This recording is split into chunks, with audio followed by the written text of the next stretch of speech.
El rescate financiero a Chipre se ha vuelto un dolor de cabeza para las economías de la zona euro y también se ha visto reflejado en caídas importantes de los principales mercados bursátiles. Pero, ¿qué significa esto? ¿Cuál es la importancia que tiene Chipre? Y, por sobre todo, ¿qué podríamos ver en los próximos días? Para eso vamos a conversar en esta ocasión con el Portfolio Manager de Forex Chile, Daniel Soto. Daniel, muchas gracias por estar aquí en DFTV.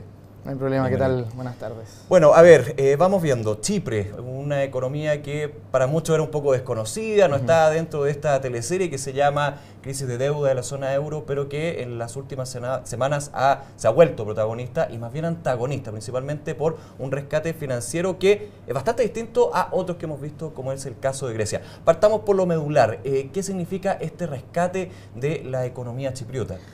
A ver, bueno, como muchos países de la zona euro, Chipre tenía un gran problema de finanzas públicas y de finanzas privadas, donde teníamos un país que estaba muy apalancado y se podía venir la gran, digamos, debacle que este país quedara finalmente en default, es decir, que no pagara sus bonos soberanos.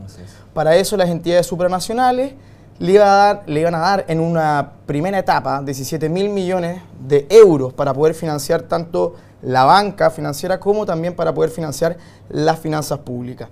Estos 17.000 millones de euros finalmente se redujeron a 10.000 millones de euros. El tema, digamos, de por qué ha salido tanto en las noticias es que los sobrantes o lo que faltaba de estos 7.000 millones de euros que no se le van a dar, se supone que ahora se van a tener que poner los depositantes de los bancos comerciales. Esto quiere decir, si tú tienes plata en la cuenta corriente, tú vas a tener que ayudar al país, en el fondo, a sanear sus finanzas públicas. ¿Cómo? No de una forma voluntaria, sino que a través de un impuesto.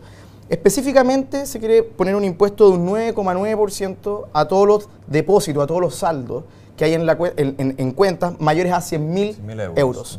Y de un 6,5% aproximadamente, 6,75% de impuesto a todos los depósitos que sean menos de 100.000 euros. Entonces, digamos que finalmente, bueno, todo este esquema ha puesto, digamos, ha lanzado todas las alarmas porque significa que tú estás socavando finalmente la confianza en el sistema financiero. Acá el gran tema es, si es que yo pongo un depósito en un banco y en un banco de la Unión Europea, este ya no es un depósito sagrado. Quiere decir que ya no es seguro, intocable como era antiguamente. Exactamente. O sea, como debe ser. O como dicta la lógica. Como dicta la lógica en un sistema financiero. De hecho, la mayoría de las entidades estatales tratan de asegurar, de garantizar de que la plata que tú estás poniendo en el banco se te va a devolver.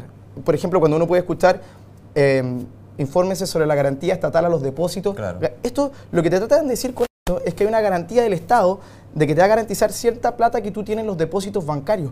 El sistema en sí trata de asegurar que a ti se te devuelva íntegramente la plata que tú tienes en tu cuenta corriente, finalmente, en tu cuenta de vista. Se basa en la confianza del sistema. Exactamente. Entonces lo que se está haciendo en Chipre en este caso es hacer todo lo contrario. Es decir, si tú tenías 1.000, ahora se te van a devolver 900. Por lo tanto, esto ha generado la debacle en Chipre, y no porque Chipre sea, o sea, ¿cuál es la importancia en el fondo aquí de Chipre? Porque también hay que contextualizar, entiendo lo que vas, porque Sí, Chipre no es lo mismo que Alemania, no es lo mismo que España, pero claramente está marcando un antes y un después con respecto a cómo las entidades supranacionales llevan a cabo y tratan de solucionar los problemas de deuda de los países. Exactamente, o sea, esta es una solución, digámoslo, muy extraña, muy sui generis. Poco ortodoxa. Poco ortodoxa totalmente. Y que en el fondo finalmente lo que hace es generar un ambiente de riesgo en la zona. Acá no importa que sea Chipre, acá lo que importa es que estamos hablando de un país de la Unión Europea. Acá estamos hablando de un país de las grandes ligas, estamos hablando del conglomerado monetario más grande del mundo. O sea, si uno deja de lado Estados Unidos, que no es un conglomerado monetario, sino que es un país. Entonces, acá el tema no es que sea Chipre, sino que es un banco de la Unión Europea. Un banco de la Unión Europea no va a garantizar el 100% de sus depósitos. Ese es el precedente. O sea, eso podríamos verlo también en otras situaciones como España pidiendo un rescate, Italia en algún minuto, eso se puede... Ese es el contagio que exactamente, el contagio que se habla es que finalmente cualquier inversionista de España o Italia diga, bueno, pero si esto lo hizo un banco de la zona euro, ¿por qué el día de mañana tal vez un banco español o un banco italiano finalmente no me pase el total de la plata que yo tengo en la cuenta corriente? Ese es el gran miedo que finalmente se contagió a la zona euro, y es el tema por cual estamos hablando de eso ahora. Y eso es muy importante porque marca un antes y un después, hay un cambio en la metodología y por supuesto ahí también hay un tema que ha sido la constante en los últimos meses, los últimos 2 años, de hecho, de cuando las discusiones de deuda, las discusiones económicas y financieras pasan a un plano político. Lo vamos a ver de hecho en Chipre, que el Parlamento está tratando de negociar con el Eurogrupo justamente por ejemplo, que solamente los depósitos superiores a 20.000 euros sean los que tengan que pagar este impuesto. Sí. También hay un tema que es muy off the record acá y es por qué hace tan particular el caso de Chipre. ¿Por qué las entidades supranacionales, que se supone que son responsables, etcétera, etcétera, podrían estar aceptando este tipo de corralito en Chipre? Y hay un tema que no es menor, off the record te lo digo. Más del 50%, se calcula que más del 50% de los depósitos que hay en el sistema financiero de Chipre provienen de Rusia. ¿Qué es lo que significa esto? Está muy ligado a Chipre, en este caso, claro. ¿Qué significa en el fondo? Significa que a Angela Merkel o a las entidades supranacionales de la Unión Europea el día de mañana le pueden preguntar ¿por qué ustedes salvaron un sistema financiero en donde la mayoría de los depósitos era de un país que no tenía nada que ver con la Unión Europea? Acá no estamos hablando de que son recursos mal habidos, no tiene nada que ver con eso. Chipre durante, digamos, hace mucho tiempo ha sido destino de depósitos de países en donde la situación política es más o menos inestable. Lo fue en la época de los Balcanes, lo ha sido últimamente con el tema de Rusia, que Rusia dentro de todo, si bien es un país que ya está con las leyes de mercado, etcétera, sigue siendo un país que es inestable en términos políticos. Tú puedes ver los niveles de precio-utilidad de la bolsa que son muy bajos, debido a que hay poca confianza en la bolsa de Rusia.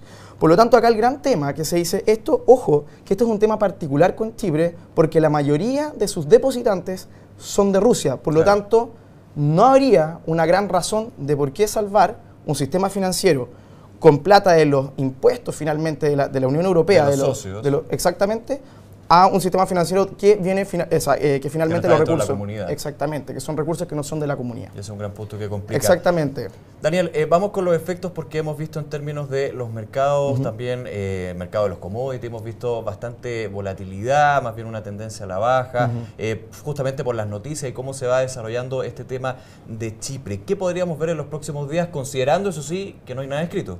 Sí, nosotros creemos que esto es algo coyuntural, no es algo estructural. Nosotros creemos que lo peor ya pasó en la zona euro, ya lo vimos con Grecia, lo vimos en gran parte con lo que pasó con España, hay algunos problemas ahora con Italia, pero nosotros vemos que en general el tema de la zona euro ya nos va a dar ciertos dolores de cabeza que van a ser temporales, pero no van a ser en términos estructurales el gran problema. Nosotros creemos que el fin de la crisis de la zona euro o el aplacamiento del riesgo finalmente de la zona euro fue cuando el señor Mario Draghi dijo: cualquier país que levante la mano porque necesita un rescate, nosotros vamos a entrar a hacer una compra ilimitada de bonos. En ese momento nosotros creemos que ahí se aplacó el 70 o el 80% del riesgo que podía generar la crisis de deuda en la zona euro. Por lo tanto, lo que estamos viendo con Chipre ahora, nosotros creemos que va a ser algo coyuntural, que va a ser algo de un par de días, un par de semanas, va a ser una excusa para que los mercados finalmente corrijan después del gran rally que han tenido durante el último tiempo, pero nosotros no creemos que finalmente Chipre nos haga cambiar la tendencia que han tenido las acciones durante el último tiempo. Chipre no es, digamos, un problema estructural, sino que es un problema coyuntural. Y por supuesto nos va a mantener igualmente muy atentos a cuáles son los efectos que va teniendo día a día. Daniel, muchas gracias por esta entrevista. De nada, bueno. Y a ustedes ya los dejamos invitados, por supuesto, a una nueva entrevista aquí en DF TV.